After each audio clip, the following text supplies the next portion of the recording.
আমার দয়াল নবীজির বাড়ির সামনের পাহাড়গুলা দেখছেন কত উঁচু। এই যে দেখেন, সবাই দেখেন খুব সুন্দর জায়গা। যে নবীকে সৃষ্টি না করলে আমার পৃথিবী সৃষ্টি করতো না। দেখছেন, যে নবীজিকে সৃষ্টি না করলে দুনিয়ার কোনো কিছু সৃষ্টি করতো না। সেই নবীজির বাড়ির সামনে এবং পিছনের পাহাড়গুলা দেখেন কত সুন্দর সুন্দর পাহাড়। দেখছেন, এই যে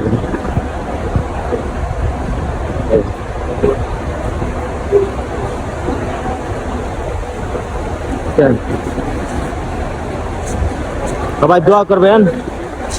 আমার ভাগ্য ভালো যে ইনশাল্লাহ যে নবীকে সৃষ্টি না করলে কোনো কিছু সৃষ্টি করতো না, সেই নবীজির বাড়ি পর্যন্ত দেখতে পারলাম এই রমজান মাসে। তাও সবাই দোয়া করবেন। এই যে নবীজির বাড়ি, এই যে নবীজির বাড়ি, এটা দেখছেন, এই যে নবীজির বাড়ি, আমার দয়াল নবীজি সাল্লাল্লাহু আলাইহি সাল্লামের বাড়ি।